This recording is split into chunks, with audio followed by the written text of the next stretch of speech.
Just absolutely disgusting things.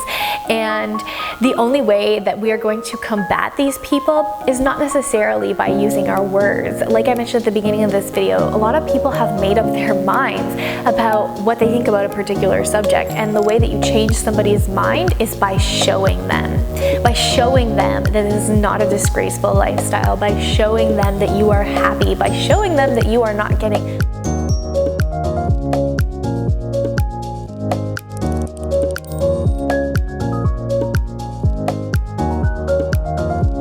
Hello lovely feminine women, welcome back to the channel. Thank you so much for being here. Today is going to be more of a casual video. My dogs are kind of roaming around, so if you hear them maybe fighting or chewing or whatever extra sounds that you hear throughout this video, please know that those are the little minions that are my 3 crazy dogs. So back to what I was saying, today's video is going to be more casual. I have my seasonal water cup. If you've been a long-time subscriber to the channel, you understand what I mean, because I tend to switch up my cups that I drink out of. But I have, thankfully, so many questions from all of you. I asked a few weeks ago on my Instagram, and by the way, if you don't follow me there, I'm going to put my handles, my social media handles down below. I highly recommend that you follow me on Instagram because I post like housewifey things. But I asked you for some questions that you want to know about homemaking and being a housewife, as well as femininity, and in honor of my birthday, I will answer them. So my birthday is actually Friday, depending on when this goes up, Monday or Thursday. It's Friday of this week. And so my plan was to answer the equivalent number of questions associated with my age, but I think we're just going to do this until the sun sets or I get a little bit tired. So I will try my best to answer as many questions as possible. I don't know if it's going to be equivalent to my age. I got a lot more questions than that, and I thank you so much for all of those. If you're looking for a specific question, I'm going to timestamp the different subjects in the description box. You can just skip ahead to that part of, or whatever question you think you submitted, you get the point. Just go down to the subscription box. And before we get into the first question, if you haven't yet joined the Femininity Revolution, please hit the lovely red subscribe button, like any video on this channel that you like, and leave me a comment down below to let me know that you're here. I'm so thankful to hear from all of you, and I love taking the time to sit down and go through all of the comments because I truly appreciate all of you, every single one of you. So without further ado, the first question that I got was, how do women view men who appreciate women being feminine? And if they are feminine women, they are definitely going to appreciate finding men who appreciate them, because nowadays, as you know, through what I discussed on my channel, the kind of like hustle culture, the boss babe mentality is pushed on many modern women. The only way that society kind of sees these women as successful, valuable, and liberated is if they follow the CEO path, and there's nothing wrong with doing that. I have many business owner friends actually, and I have friends who are pursuing that, but it isn't as common to be a homemaker or to adopt a more traditional and feminine lifestyle. You can be a feminine woman, of course, without being a homemaker, and it is of course possible to have a career and to be a boss of whatever industry you're in and be a feminine woman. But I'm just talking more so about the traditionally feminine life paths here. But there's a lot of pushback towards those two things, and that's why on my channel, because I live that lifestyle, I tend to group it together. Back to your initial question, I am sympathetic to the fact that there is kind of like, you know, men who are afraid to talk about how they want more feminine women to be their girlfriends, to be their wives, because they might get labeled as misogynistic and they could kind of get labeled as wanting women to be oppressed. But honestly, that's not my personal experience, and I find that if you are just a respectful guy all around, you have the right to have your preferences, and as long as you don't push them on other people, it should be totally fine. And this goes for both men and women, that we should learn to develop our emotional intelligence. So just like I try to educate the women on my channel, together we try to learn about masculine men, it could be helpful to learn more about feminine women so that you can spot a feminine woman without coming open and directly asking the feminine woman if she is a feminine woman. I hope that makes some sense. I got asked about early marriage, so how advice with the marrying young judgment. I'm in my 20s. I made a video on marrying young, and there's a lot of valuable comments and encouraging comments in that comment section video. I'm going to link that video above as well as down below. I highly recommend that you go and check it out. It is one of my older videos, and I try to improve my speaking as the channel progresses. So, you know, there's perhaps a little bit of a lag, but you can speed up that video. Anyway, back to the point.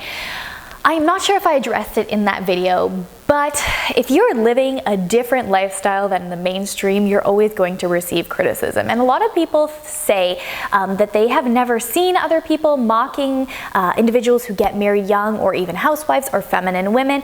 And to those people, I want to say congratulations, you have surrounded yourself with emotionally stable people in your life, and honestly, great human beings, because you want to have a circle of people who aren't going to judge you for your lifestyle unless you're doing something completely immoral. But getting married young is not something that is immoral as long as you're doing it for the right reasons. Just because you want to embrace more of a traditional lifestyle, do not think that that necessarily goes hand in hand with marrying young. You want to marry the right person. So just because you might have these dreams of living more of a traditional lifestyle, that doesn't mean that you should rush into getting married if you do not feel as though you are ready. It is about kind of being able to mentally prepare yourself for that stage in life, rather than living necessarily the mainstream way of just rejecting it entirely and not thinking about it at all and just pushing it away.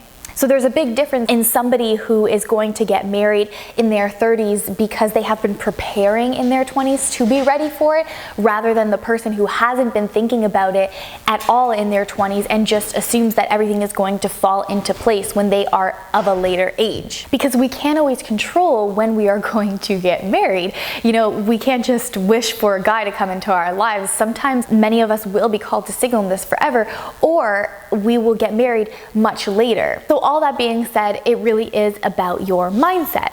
Also, back to dealing with judgment. If you haven't watched my video on dealing with judgment and criticism for living a more traditional or feminine lifestyle, I'm also going to link that above as well as down below.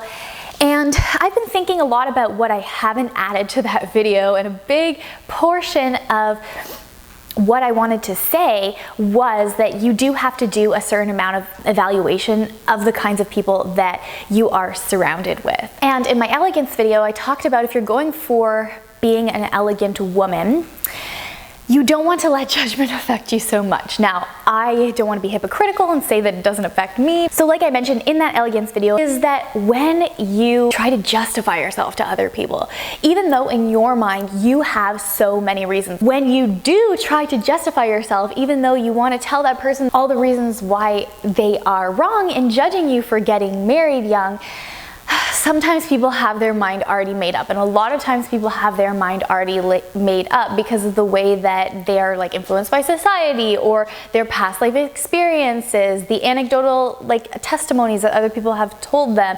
A lot of times when they make a judgment, they have already made up their mind about you. So the best thing that you can do is to live your life confidently. Be confident in your mistakes and be confident in your beliefs. Those who love you are going to, with time, understand how they were wrong, and not many people are going to eventually admit that they are wrong because it's difficult to do so. It's a very humbling experience, and it's hard for a lot of people to do so. They will show greater acceptance if they are positive, non-toxic people who truly love you. You want to try to tune it out to the best of your ability and to develop your confidence, to live confidently and self-assured in your decisions. People ask me about my love story to my husband, talk about how I knew that he was the one, and I knew pretty early on that he was the one. And this also goes into the question about somebody asked me how to prepare femininely for marriage when you're single and be content. I knew what I wanted in a husband. Now, it's important not to be so unrealistic. You want to search for compatibility. I find that my husband is my soulmate. I'm not really like a fan of that word, but if there was a like Christian equivalent to it, that would be it. He is kind of like my total opposite. We mesh together and we just wanted the same things out of life. So what you can do is emotionally prepare yourself and mentally prepare yourself to find that person. Try to list the most important things that you want to find in that guy, kind of like your crucial things that you absolutely want to find in that guy, the very important but not deal breaker things, and then all the other things that would be nice to have but they're not necessarily important. So if you want to know the actual love story, I guess, of where I met my husband, check out my first Q&A. I talked about it there, but this is going to be more around how you can prepare yourself and how that tied into meeting my husband. So the reason why I knew within the first few weeks that I wanted to marry my husband and he knew it as well is because we were both in the same headspace. And I do find that if you actually prepare yourself mentally and emotionally for that person, you're going to attract somebody who likewise is in the same time of their life. Now, just because you're a feminine woman and you want to express yourself softly, and of course you want to still prepare yourself to be feminine no matter what, even if you end up not getting married, you can't always treat dating in a soft way. I was very ruthless when it came to dating. I had a few serious relationships in university, and I was talking to my friend the other day, just happened to come in conversation, but the one thing that I regretted about those relationships was not cutting them off sooner. And it sounded absurd to my friend because she knew that I cut those relationships off like immediately when I found out a deal breaker thing about those people. But of course, when you are younger, in your 20s or your late teens, it's difficult sometimes to have the confidence to assert yourself to cut those people off. But it's important that you get into the practice of doing that because, like I mentioned before, you don't always know when you're going to meet your one and only, and you don't want to waste time if you are later in life and you have other goals like your kids. Say a guy comes into your life when you are 35. You want to be able to know those deal breaker things so that you can cut the relationship off immediately if you are somebody who still wants to have kids, because you don't want to be wasting like a couple of years on somebody that isn't compatible in those deal breaker things. And it's curious because I was looking through the rest of the questions. There are a few more dating questions. One of them being, what should I do while I wait for this guy to ask me out? Give it a timeline. Be ruthless when it comes to your dating. Give it a timeline. If he's not going to ask you out, you have to set a time so that after that time, you're going to move on, because there's something to be said about emotional availability. This is very apparent when you are a single person versus somebody in a relationship. When you have that open feminine energy of singleness, you do attract more people that come up to you, give you like compliments, try to ask you on a date. Maybe not like come up to you, but you know what I mean? Like you interact with them, they can show like flirtatiousness, versus when you are in a relationship, you have a feminine energy that is focused on the person you're in a relationship with. So you have less of those interactions. And the fact that you are putting your feminine concentration towards this guy who might not be asking you out means that you have to give it a timeline so that after that amount of time you can open up and be ready for the next person who might come into your life. I had a lot of questions about how do you overcome the isolation of being a housewife, how to deal with sad days, how to cope when you're going through something hard and feel guilty not doing tasks. I think I have a few other ones. How to avoid burnout, homemaking burnout, a lazy day. What does a lazy day feel like? A lot of questions surrounding like having a bad day, being lazy. Okay, as a homemaker, but I guess it could apply to anybody in general. I went through depression and I have actually generalized anxiety, and I went to therapy for it, and that was a big hurdle in my life. So one thing that I want you to understand is that it's okay to have lazy days and to have bad days. You just want those days to be so much less than your productive days, especially if you get to know your menstrual cycle. And I advocate that every woman gets to know her menstrual cycle so that you can have a general idea about which phase you are in. If you are in the luteal phase of your menstrual cycle, which is like the 2 weeks before your period, you aren't going to feel as energetic and as motivated as those other weeks. The weeks before, like the ovulatory phase and the follicular phase. So there's no point in getting and feeling down on yourself during that period of time, because it's just not going to be the same. You're not going to want to start new projects. I look at the luteal phase as maintenance. Sometimes I have to do the bare minimum to maintain the habits that I formed or I was committed to in the ovulatory phase, for example. So another thing that I recommend is have those bare bones tasks that you do every single day. For me, it is vacuuming, because I have so much dog hair to vacuum every single day. Making the bed, I usually change my sheets every other day, and then I have to do that because a few of my dogs like to sometimes come up in the bed and cuddle, and you know, germs. So I do that. Then laundry, you could stick it to 3 things. I actually recommend that for best productivity, you make sure it's just 3 things. And then you can also have emergency meals. Don't feel totally ashamed if you have to put in a pizza or you have to go get takeout. Try not to be so hard on yourself. I spoke about this in what I wish I would have known as a beginner homemaker video, that there's this expectation that if you do not have a bustling career and you decide to be at home, that you have to apply that same hustle mentality to being at home. But there can be you're allowed to have, one of the reasons for staying at home, to have a more quieter and peaceful life, so you don't have to bring that same energy into the home. Of course, if you are a Christian woman in particular, we are called to be productive workers in the home. This applies to everybody, but I always put the caveat of I don't feel comfortable commenting on other faiths, because, not that I don't think that it is present in your faith that you also believe this, but just because I am not familiar. Productivity is different than busyness.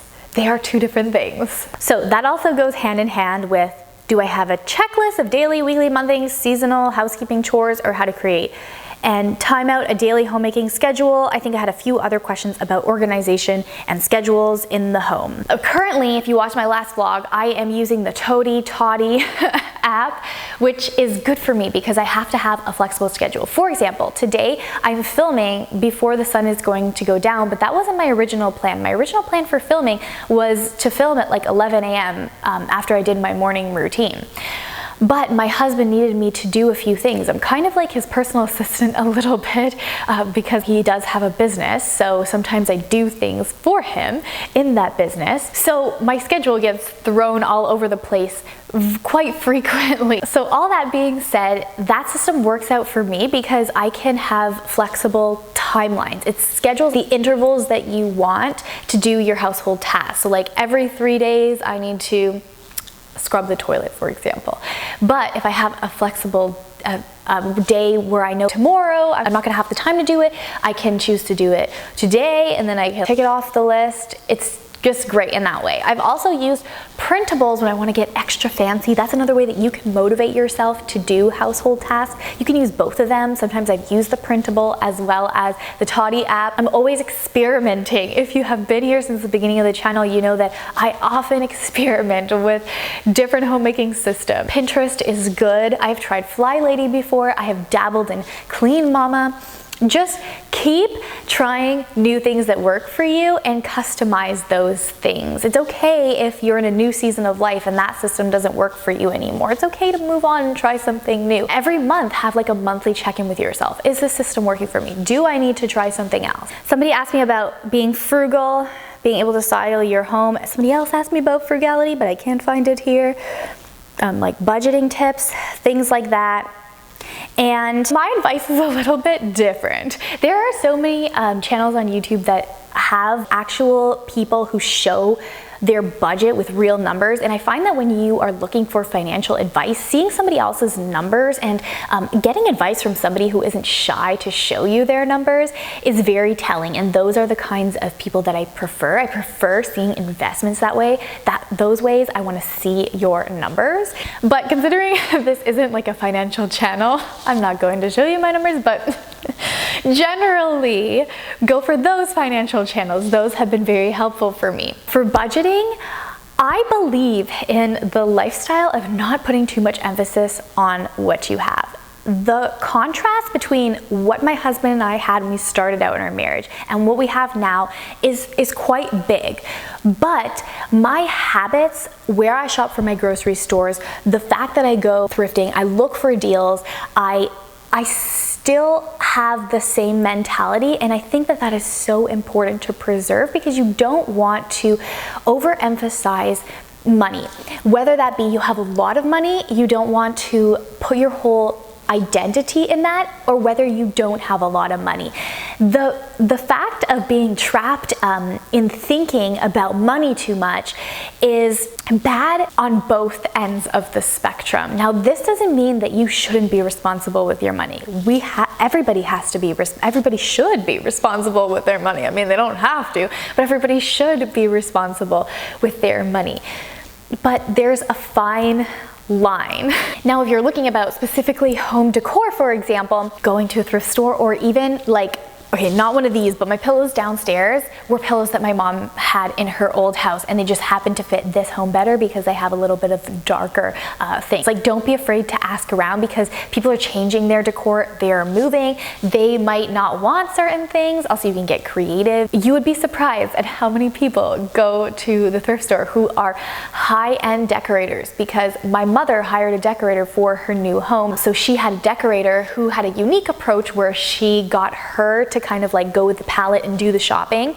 So she would go sometimes to the thrift store with my mother, and then they would pick certain things that actually made sense. Sometimes they would go to the higher end stores, but a lot of times they would go to those lower end stores, and there's no shame in it. And I do get asked a lot about like budgeting tips for the beginning of your marriage, because the beginning of your marriage is usually quite difficult unless you're getting married later. I remember those days, and one piece of advice that helped me is stop comparing yourself. First off, stop looking at other people and wishing that you were in that situation. I remember looking at bloggers at that time, and I just felt bad about myself.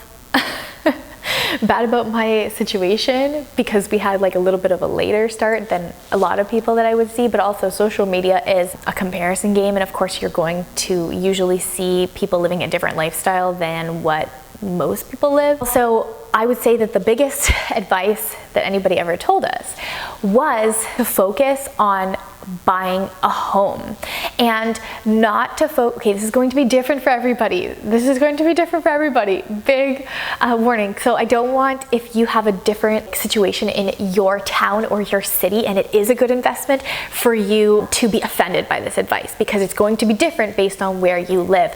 But one of the best decisions we ever made was to buy an undervalued home in a high value area, and that just came through sometimes knocking on doors, asking around. Our first home, well, I shouldn't say our first home because we had a condo. Our first home in this area was an undervalued home, and the reason why I spotted it was because I would drive around and I would look for those days where the signs would go up in the home for sale. And then it just happened to be that I asked around a realtor who asked around a realtor, because that house came off the market for a little bit of time because it was the house of an elderly person. Anyway, without getting on a tangent, be aggressive. Just be aggressive in your home buying. And when you're looking for, and I could talk about this forever and ever, but when you're looking for a home that you will remodel, be aware of the bones. Because let's say you're going to pull a permit to knock down the wall to have your kitchen open with your living room. Sometimes in certain cities you can't do that, because if you have an older home that has wiring that's old, you have to completely replace all that wiring before you do any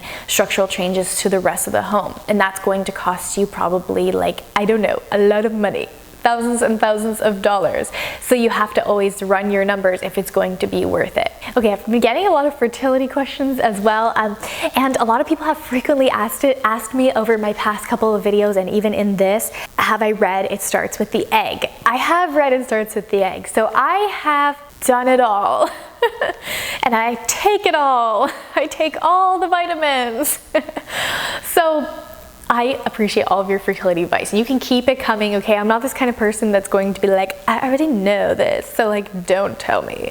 No, I appreciate everything, even if I already know it. And it means that you guys are also invested in this journey, which is quite nice to me because I feel as though you are my friends, and to see that reciprocation also means that you view me as your friend. So I have read that book. Our fertility journey is that, of course, we are trying to conceive. If you watch my last Q&A, I talked about how that goes with my depression and all that kind of stuff. And because I was on certain medications that could have been risky if I were to have been pregnant, we were doing NFP before, I would say probably last December. I'm not sure. All my timelines are mixed up. So then we went on a being open to life journey. And then in June, is when we were pregnant for the first time, and then we had the miscarriage a couple of weeks later. So since that point, it's been a whole mix of emotions because I had to wait a few cycles to have my hormones all rebalanced, and at least that's what my doctor suggested to me.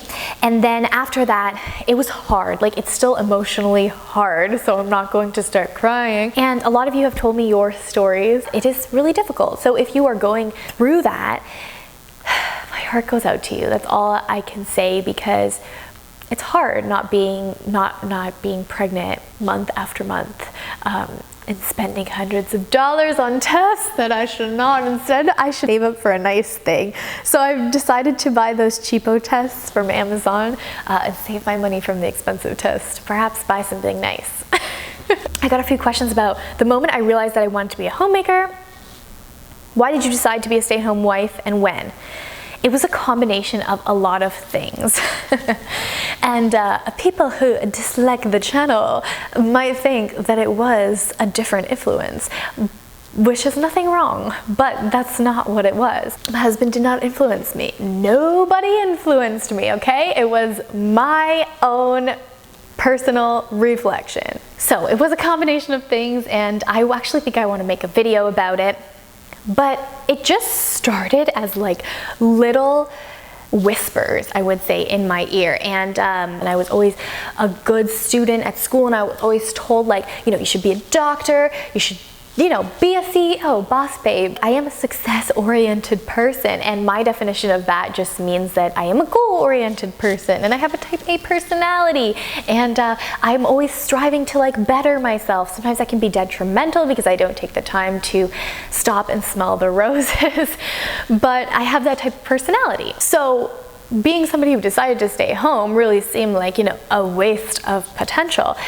But I started to see when I worked with kids that I wanted to be the one who picked up my kids from school. I'm not saying if you have a job you can't do that. And I loved to tend to my own home. It brought me so much peace, and it really did relieve my anxiety. And then also when my husband's career started, I noticed other wives who were very much invested in their husbands' careers, and business is a cutthroat world. And if you have two people on the same team, then you have better odds. And a lot of times people will say, oh, but what if he leaves you? Like, you have nothing. But sister, I have prepared myself in other ways, and there are other ways to prepare yourself. And what I say always to those women that I feel like they don't exactly comprehend is that you could be another job and lose your job tomorrow. Somebody could make a false accusation about you, or you could make a mistake and get fired, and then you lose your license of whatever profession that you have, for example. So yes, my husband could leave me. That is possible. But I am not afraid of starting over again. I'm not afraid of starting at the bottom. And I believe that every individual in this whole world should not be afraid of starting over. And you should develop your competency and your confidence and your belief in God that if things were to happen, that you could pick yourself back up. You could start fresh. But I'm not afraid of working the bad jobs if I had to work the bad jobs. I'm not like, I don't feel above myself that I can't work those jobs. And if you feel like somebody who is working those jobs are a lower tier individual, you have to re-examine what you think, because you should not judge anybody for the job that they have. Everybody is important, which also brings the conversation to the fact that jobs typically held by women, and moreover, women who have been less advantaged for XYZ circumstances, are traditionally women's work. And that could be a big reason why many modern women look down on homemakers. And I was listening to a podcast the other day, and they were talking about how a lot of people don't recognize that it's so positive that we are more into these like high professions now. More people are going to university, but the more that people spend away from the home, it takes hiring of people to replace the homemaker to take those roles. And we can't look at those people that we hire as less than, because then we devalue the homemaker. And I think that there's a bigger conversation to be had about how generally people who do that kind of women's work is devalued. So society as a whole just does not appreciate women's work. Okay, so the next thing is I got questions about dressing femininely in winter. I got questions about modesty, how to not look frumpy. And so here's the thing, I shy away from answering modesty questions because you could just Google my name and find like swimsuit photos from when I did pageants. So I don't want to be hypocritical, but I have always seen it as a mindset. Seeing things as balance. You know, if you're a gymnast and you're wearing a leotard, I don't think that that is immodest because you are doing a certain activity. So that's how I also saw my days in pageantry. Now, if you were uncomfortable with that, of course you wouldn't enter a pageant. So that would be your level of balance and your comfort. You would not go in that situation where you felt immodest. Not look frumpy, I would say, is to play up your best feminine features. For me, it is having the waist be tighter. So I go for dresses that accent my hourglass figure. For you, that might be something different. Like I've talked about, you have a collarbone that is very beautiful. Go for a little bit of a shoulder revealing top, but have balance. You're of course not going to expose your other parts of your body, but everything in balance looks incredibly graceful. There are also other style icons like Kate Middleton. She looks modest and graceful. Now, advice for being a part-time homemaker, also the transition into being a part-time homemaker to a full-time homemaker. What I would say is that ease into it, you know, because any different life transition, especially if you're working full-time and going to completely being a housewife, can be quite shocking. And that is an instance where you might feel burnt out, because even if you are a homemaker going full-time into the workforce, that could also equally cause for you to feel burnt out, because life transitions, that is the time where you're the most emotionally vulnerable, and you open yourself to getting into bouts of depression. If you are a part-time homemaker, what I recommend is to simplify it and to have good systems and not to compare yourself. Somebody asked, what's an alternative to saying homemaker? And I'm going to say housewife. Okay. I made a video about why I call myself a housewife. I will link it above as well as down below. And sisters, I'm not talking about people who just like prefer the word homemaker. You know, you could prefer to say homemaker just like somebody would say wifey instead of wife. I don't see that as a big deal. But if you feel ashamed to say housewife, for example, I want to encourage you to get the confidence to say it. And that's why I call myself now more often a housewife, because that statement is more shocking. And I believe that it is so important for us to show being a healthy housewife. You cannot believe the comments that I get on TikTok in particular about people saying that it's disgraceful what I'm doing. I'm just posting like TikToks about innocent stuff, okay? I mean, there's a few controversial ones in there, but the one that I got a lot of traction on was just me showing pictures pictures in my kitchen about housewife aesthetic, but some people deemed it as like, they would say like no, or that it was disgraceful, just absolutely disgusting things.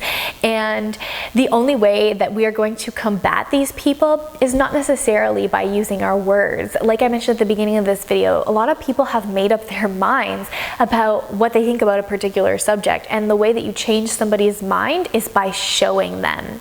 By showing them that this is not a disgraceful lifestyle, by showing them that you are happy, by showing them that you are not getting abused by your husband. Like I had somebody being like, you're just missing the bruises. Like, who says that? I forgot to answer this in association with the burnout and loneliness. I got a few questions about being lonely and isolation.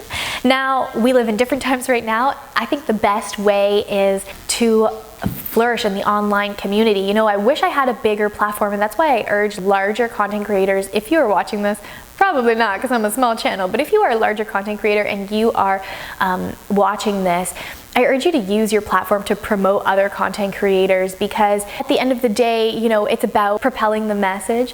And I think that sometimes social media can be perhaps a cutthroat place to be, but as feminine women and as homemakers, we are so far and few that we really need to band together and show actually through our support that this is a lovely way to live. So back to your question about isolation, the online community can be very helpful. I've even had somebody comment before being like, this is not a sisterhood. By subscribing to your channel, it's not a sisterhood. And although I appreciate your feedback, you know, I appreciate constructive feedback, but I have to respectfully disagree, because there are so many women that I've heard from who have said that this channel and other channels has changed their life, has helped them feel happier and more joyful, and has helped them make crucial life decisions. You know, because it's not just about the comment section on my channel. It is about propelling the message, which extends to like Instagram, for example, where people have made femininity groups as a result of finding other like-minded women. And I'm not, of course, not going to divulge the secrets of those femininity groups because I'm in a few of them, but we help women with hard life decisions in those groups. We help them navigate through life, and you need that kind of sisterhood. I truly believe you need that kind of sisterhood. And another thing is, if you can't find it on the online community, or you want just a little bit more, because I can understand the sentiment about wanting to have that in real life, and I'm still trying to do that myself, but one big thing that I found, and when the world opens up again, it'll be easier to actually meet these people in real life. But on Facebook, you might have Facebooks that have local mom groups, and you might think, oh, I'm not a mom, so can I join these mom groups? At least in my city, these mom groups are not just composed about moms. See, my friend who added me to this mom group is not even a mom. She was just adding me and saying, there's so many women here that have similar interests to you, and they ask crafting questions, and they ask about the community, and they meet up and do, like, I don't know, wreath decor, for example. So you should join this group. And so that's another avenue, Facebook groups in your community. Was my mom a homemaker? So I would say that yes, my mom was a homemaker, even though she was a teacher. She was an excellent homemaker. My mom has extreme cleanliness standards, and I feel like a little bit rubbed off on me, but I would say I'm 25% as clean as my mom. That's just an example of how much of a good homemaker I think my mom was. Of course, I am a little bit biased, but she was on and off. So my mom retired early, so she ended up being a homemaker after the age of 50. I think that was the age she retired, or her late 40s.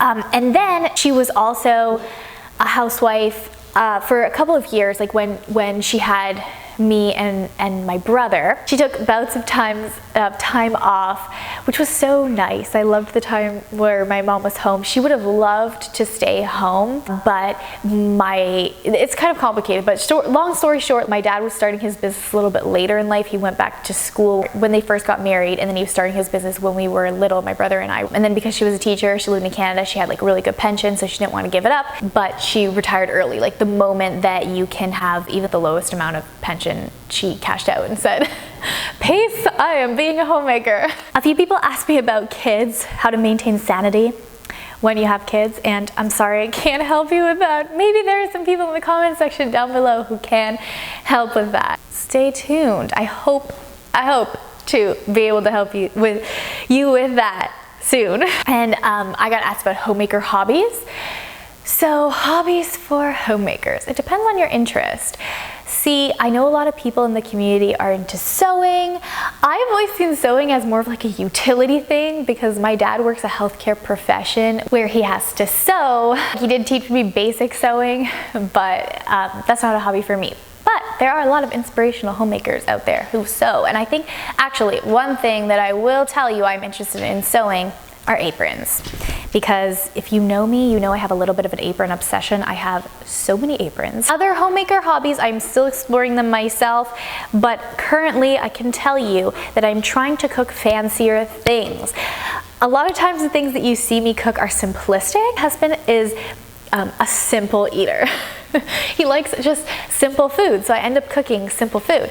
So I'm trying to get into cooking fancier dishes. That's what I have been exploring. I found that TikTok is very interesting to find these recipes, following some chefs there, so stay tuned because the reason why I'm into cooking, since he likes simple food, it is because if I'm going to, instead of like trying to learn a bunch of new recipes that he probably won't like, then if I develop my ability to make these fancier things, I can make these fancier things for dinner parties, when I'm hosting my family, for special date nights, and it'll be a special occasion skill to have. I also encourage you as a housewife to never stop learning. See, I've always been an intellectually curious person, and for those of you out there who have always been like that too, if you've been really into school, don't stop treating your life kind of like school. But now, see, you have this amazing opportunity that you are home and you have the world at your fingertips and you have a little bit of extra time to be able to learn those other things that perhaps people in like a 9-to-5 job won't have the time to learn. You can put intellectual podcasts, you can learn about news from alternative news sites because, anyway, we're not going to get into that. You know, read. I love reading about psychology. I love psychological books. So that's more so my thing. Just keep learning because you have this amazing opportunity.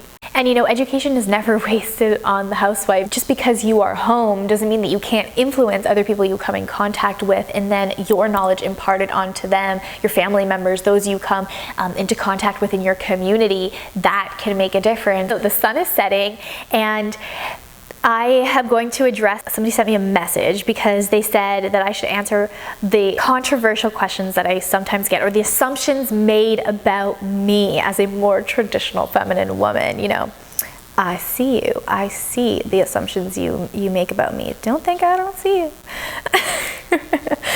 But anyway, she was saying, did my husband make me stay home? Okay, I answered that already. No, he did not make me stay home. I think that some people get this notion about my husband without even knowing anything about him, perhaps because you don't see him a lot on the vlogs, but that's just because he's camera shy and it's not really his thing to be a part of a homemaking housewife channel. But he did not. And my husband doesn't care if I want to own a Fortune 500 company or if I stay home.